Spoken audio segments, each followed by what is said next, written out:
یہوشفت یوسف یا یوشفات بادشاہ آسا کا بیٹا تھا اور سلطنت یہودا کا چوتھا بادشاہ تھا۔ اس کے بچوں میں شامل یہورام جو بادشاہ کے طور پر اس کا جانشین بنا، جبکہ اس کی ماں کا نام عزوبہ تھا۔ جنوبی یہودی ریاست یہودا کی مذہبی تاریخ میں یہوشفت کا 25 سالہ دور حکومت سب سے حوصلہ افزا دور تھا۔ یہوشفت 35 سال کی عمر میں تخت پر بیٹھا اور 25 سال تک حکومت کی۔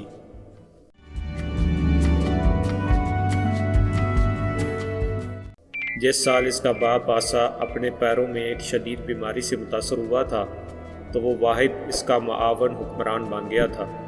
وہ اپنے باپ اور اجداد کنگ ڈیوڈ کے رستوں پر چلتا تھا۔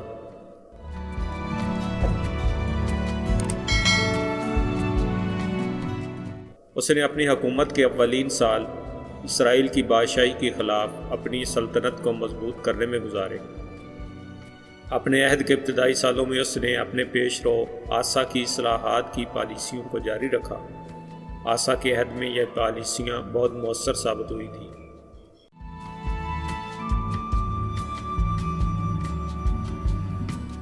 یہوشفت بچپن سے ہی یہودا کے عظیم مذہبی رہنماؤں کی زیر اثر رہا تھا، اس لیے اس نے برسر اقتدار آنے کے بعد ریاست میں ایک مذہبی پروگرام ترتیب دیا۔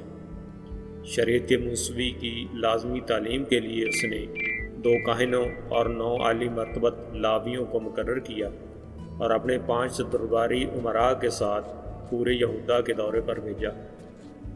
یہودا میں بعد میں یہوشفت کی طرف سے قائم کردہ اصلاحات میں مزید مذہبی اصلاحات، یہودا کے شہروں میں ججوں کی تقرری اور یروشلم میں اپیل کی عدالت کو قائم کرنا شامل تھا۔ لگتا تھا جیسے آسا کی سلطنت کے آخری سالوں میں لوگ بال کی پوجا کرنے لگے تھے، مگر اب یہوشفت نے انہیں خدا کی طرف پھیرا۔ بکس آف کرونیکلز کے مصنف عام طور پر اس کے دور حکومت کی تعریف کرتے ہوئے کہتے ہیں کہ اس کی بادشاہی میں بہت زیادہ امن، اتحاد اور خوشحالی حاصل تھی۔ خدا کی نعمت لوگوں پر ان کی ٹوکری اور ان کے ذخیروں میں تھی۔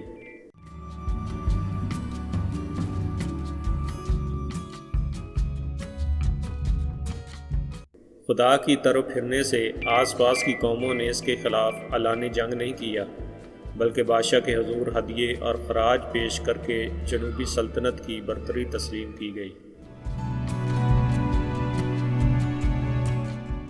یہودا اور اسرائیل میں دوستانہ مراسم قائم تھے۔ یہوشفت کے عہد کے پہلے 10 سالوں میں یہ دوستی باہمی شادیوں میں بدل گئی۔ یہوشفت نے شمال میں اسرائیل کی بادشاہی کے ساتھ اتحاد بھی کیا۔ یہوشفت کے بیٹے یہورام نے اسرائیل کے بادشاہ احاب کی بیٹی عتلیہ سے شادی کی۔ انہی دنوں جنگ کرکر میں اسرائیل کے بادشاہ احاب نے آرام کے ساتھ مل کر اشوریہ کی بڑھتی ہوئی طاقت کو روکا۔ جنگ کے خاتمہ پر احاب نے سماریہ میں یہوشفت کے اعزاز میں ایک بہت بڑی ضیافت کا اہتمام کیا۔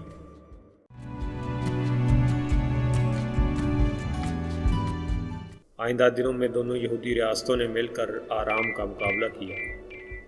اپنے دور حکومت کے 18ویں سال میں یہوشفت سماریہ میں احاب کے پاس گیا اور راموت کی لات کے محاصرے میں اپنے اتحادی احاب کی موت کے بعد بمشکل اپنی جان بچا پایا۔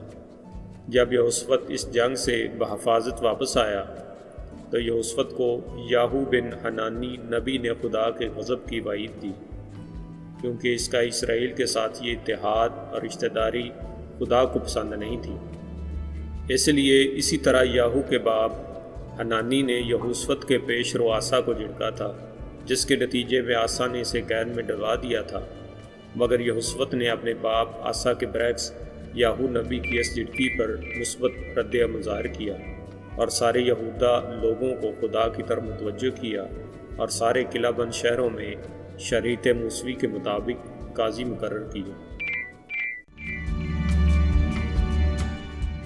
اس کے تھوڑے ہی عرصے بعد یہوشفت کو ایک ایلچی نے خبر دی کہ امونیوں اور موابیوں کی ایک بہت بڑی جماعت نے ادوم پر چڑھائی کر دی ہے۔ ادوم بحیرہ مردار کے جنوب میں واقع تھا۔ یہوشفت کو پتہ چل گیا کہ یاہو نے خدا کی جس غضب کی پیشگوئی کی تھی یہ اس کا نتیجہ ہے۔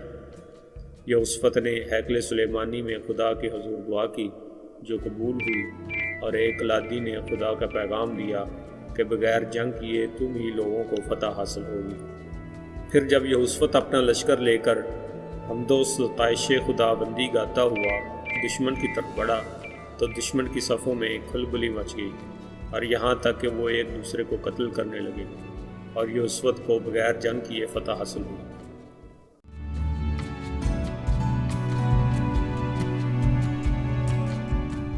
اس فتح کے فوراً بعد یہوشفت 25 سال کی حکومت کے بعد 60 سال کی عمر میں انتقال کر گیا۔ یہوشفت کی وفات 848 قبل مسیح میں ہوئی۔ عمری خاندان کے بادشاہوں کے برعکس اس کا یہ کارنامہ تھا کہ اس نے اپنی عوام کو بت پرستی کو ختم کرنے کا حکم دیا تھا، مگر چونکہ اس نے اسرائیل کے بت پرست حکمرانوں سے قریبی تعلقات قائم کیے تھے اس لیے اسے مختلف نبیوں نے جھٹکا۔ اس کی زندگی میں تو اسرائیل سے اتحاد رکھنے کا قوم پر کوئی اثر نہ ہوا، مگر اس کی وفات کے بعد یہودا پر خاندان داؤد کی حکومت ختم ہوتے ہوتے بچی۔